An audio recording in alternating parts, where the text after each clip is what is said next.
I grew up in a household that was quite musical, at least from the listening side. Neither of my parents played any instruments, nor did anyone else in my family. Both my mother and my father had extensive record collections. From those, I was able to extract quite a bit of influence.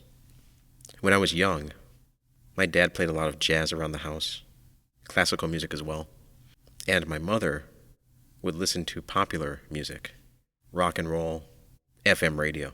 But from my dad, I was introduced to many of the people that I would call influences, even to this day.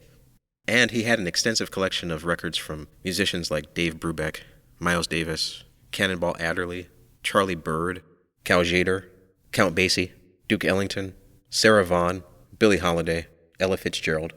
Ahmad Jamal was another one, the Modern Jazz Quartet. And that's kind of where my original musical education began. I heard these records, and I played them back and forth.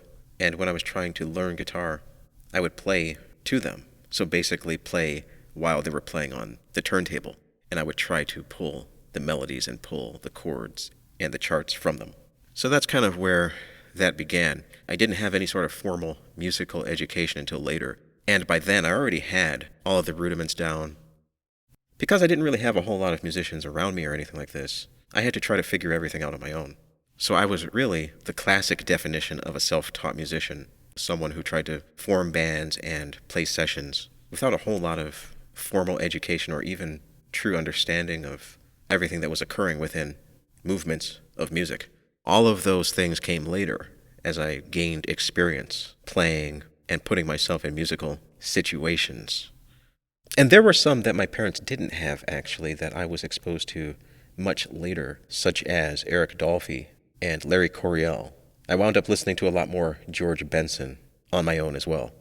Through those records, I learned about Rudy Van Gelder, the great engineer and producer, and Creed Taylor, who owned and operated CTI Records. This is a really interesting story, actually. When I was really young, I was probably less than 10 years old. I was asking my parents how were the sounds created on those CTI albums. It really sounded like a totally different rendering of audio to me, and I really wanted to try to figure out how that was done in the studio, in the recording studio.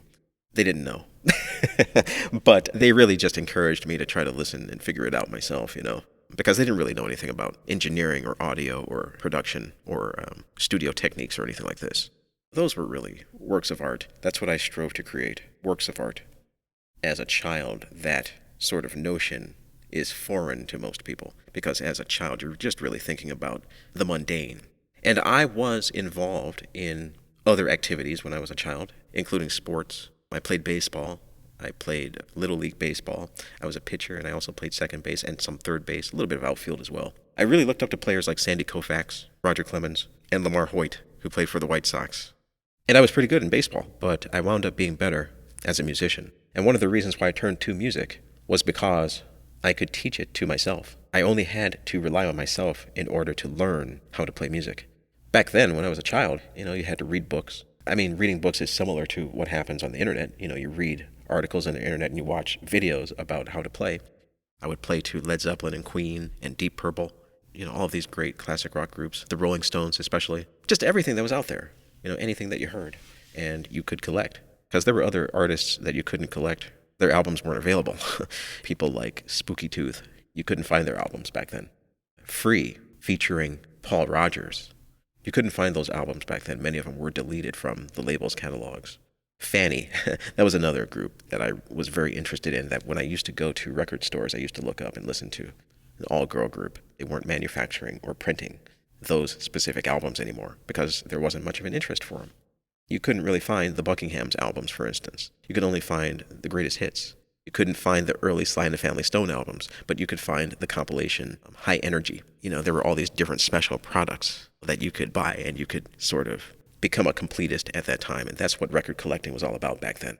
You had to go to the secondhand record stores at the time to find those records. That's where you could find Spooky Tooth, and that's where you could find Fanny, and that's where you could find the Buckinghams, and that's where you could find Arthur Lee and Love. So many other groups that were out there, like Bubble Puppy, or the Amboy Dukes. I used to go to a store called Beverly Records. It's still in existence. I used to attend school right across the street from Beverly Records. On occasion, I would have my parents take me there after school. It's a family-owned business. The owner of the place, he would spend a lot of his waking hours in the store. Sometimes his wife was in there, sometimes his little kids were in there, and I think they run the operation now. He was always amazed. I would come in there, and my parents would leave me in there, and I would be in there for about an hour or two, and, I'd go through the stacks, and I would listen to all these records from, like, the 1960s and 1970s, like Spooky Tooth, Spooky 2, and, like, the album Witness and the album You Broke My Heart So I Busted Your Jaw. He would be like, oh my God, you're listening to this music? And I would listen to, like, Arthur Lee and Love, and that's actually where I bought my first Love album, which was The Best of Love. And it became a huge influence on me. He was saying, oh my God, if you know this stuff, you know where the good stuff is. That's kind of what he said to me. You know all about the good stuff, man. Yeah, I was listening to all those crazy records like Fanny in there, that first record and all that. Humble Pie, I think, was another group that I was listening to, but the early records. And things like the Small Faces, even the Faces at the time. Like Mountain, for instance. You couldn't find Mountain Climbing. You couldn't find Avalanche or anything like this. You could find the best of Mountain, and I bought that for 1 penny from the Columbia Record Club. When my parents were ready to buy me CDs, they took me to a CD store, which was on the south side of Chicago. My mom's like, okay, pick out some CDs. I'm like, okay. And I really wanted Mountain, so I picked out Twin Peaks, the live double album by Mountain. Although that particular album, it's not as good as some of the studio albums. And my mom was like, well, if you're going to get this, let me get you this other album. And she bought me Fleetwood Mac's Greatest Hits. So she bought me that, and she bought me the Mountain album. And she was saying, this Fleetwood Mac album might serve as a better first CD for you. And I do think she was right because of the quality of Twin Peaks. It was somewhat negligible. The group Mountain didn't really expand upon their original intent, which was heavy rock. They didn't really do anything else outside of that. But what can you say about Stevie Nicks and Lindsey Buckingham, huh? They brought a lot to the group. But earlier incarnations of the band are probably my favorite incarnations. I got into all of these groups at around the same time.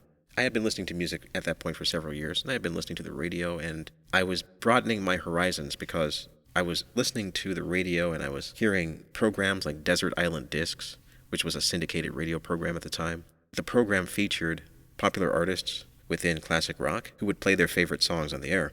And one of the most influential upon my development was an episode featuring Peter Frampton, where he played 2 songs that I'll never forget.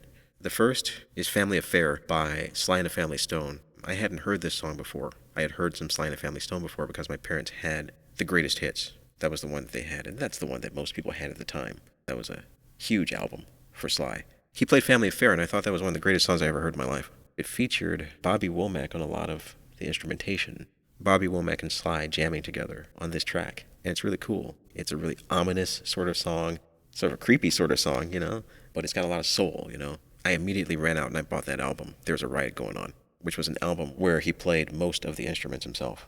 And it was a major departure from what he had done before. Before, what he had done was more oriented around a carnival-like atmosphere.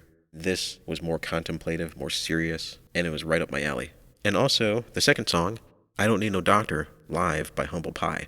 I had only heard the very early recordings because those were the only ones you could really find. I bought everything from those guys. I bought every single record from those guys after that. I Don't Need No Doctor was a really great jam featuring a really incredible vocalist, Steve Marriott. You've got an incredible vocalist, you've got an incredible rhythm section, you've got an incredible guitar player at the time, Peter Frampton. They're all wailing away at the same time, yet playing the same song. There were a lot of groups, bands, jam bands that would wail away and play a different song. Each member would play a different song. Here was a group that wasn't doing anything like this, yet jamming just as hard and just as intensely and just as expansively as the San Francisco groups, the groups out of LA, the groups from the United States. They were very tight.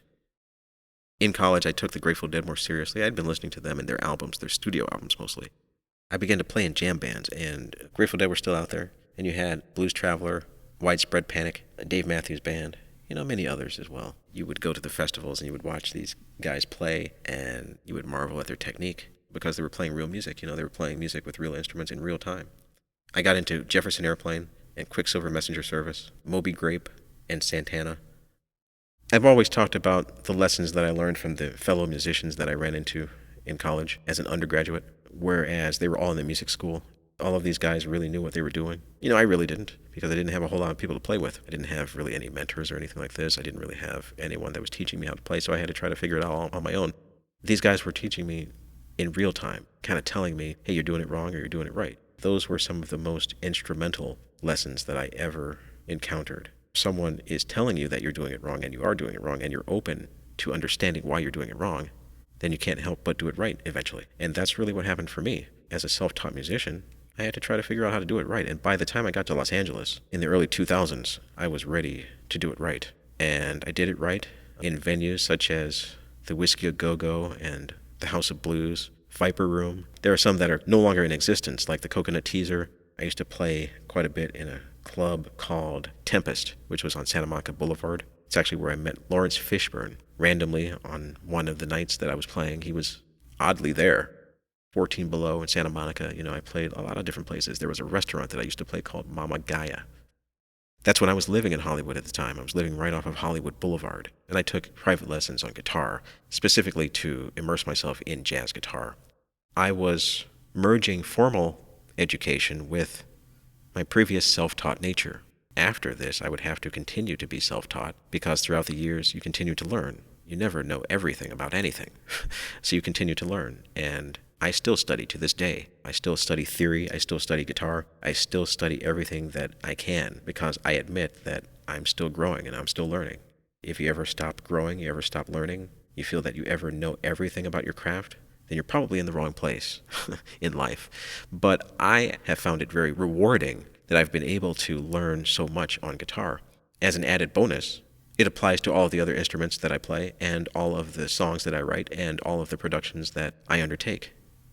When I was living in Hollywood, I was exposed to even more sounds that I hadn't really considered before. People like Eric Dolphy and Larry Coryell. I used to hang out with guys that went to Musicians Institute before I ever went there. And they were all listening to the jazz greats and trying to play this music and really immersing themselves in it. Getting into Weather Report, Grant Green, all of the Blue Note records, Freddie Hubbard, the CTI records that had him on them, Sky Dive by Freddie Hubbard, Mr. Clean, Straight Life.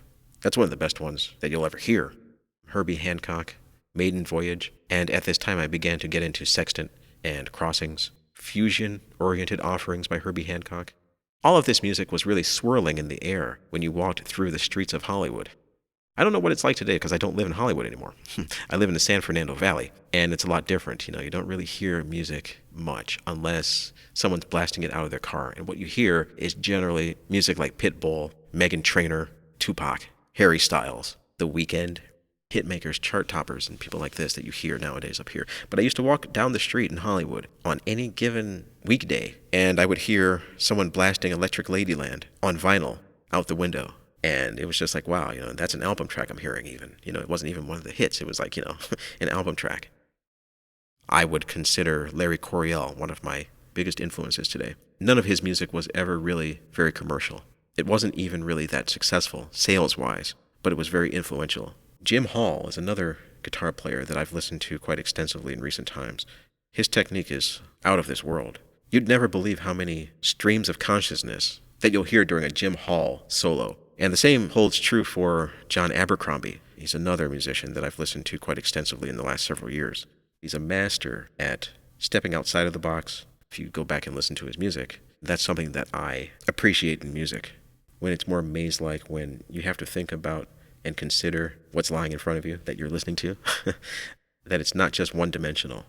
You listen to the very best of George Benson, and I don't mean album, the very best recordings of George Benson, and he takes you on a real journey. And that's one of the greatest qualities that you can ever find if you listen to music, someone that takes you on a journey with their instrument. John Scofield is another player that plays in a totally unexpected fashion, and what he plays is not random. What he plays is totally based upon theory. But it doesn't really sound that way. It sounds like it might be randomly conceived and concocted, but it's really not.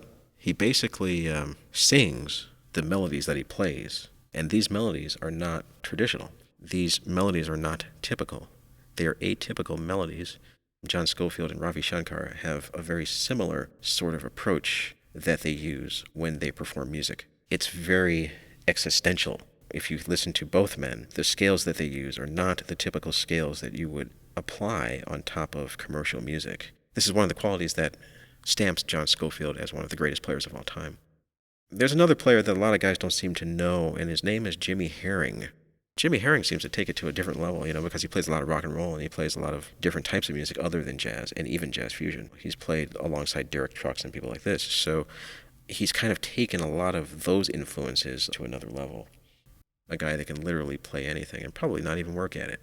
These guys, they would probably tell you that they're still learning. They're still picking up cues from other people and ideas from other records and from whatever they hear when they go about their daily lives. And that's really what it's all about. Listen. Try to understand music. Try to understand what it's saying, because it is language. And I would say music is my language. I wouldn't say it's my religion, per se. I'm not a huge fan of organized religion, but music is my language. It is a language that allows you to speak to anyone from anywhere, and you're not limited regarding heritage or background or the spoken word. The spoken word is just one aspect of life. There are many other ways to communicate: verbally, non-verbally, musically, sexually. There are so many different ways to communicate. One of the most precious is when musically, not even a word is spoken, where everyone has the same feeling, but the feeling was based upon a certain note. Hi, this is Marcus Singletary. Please subscribe to my channel.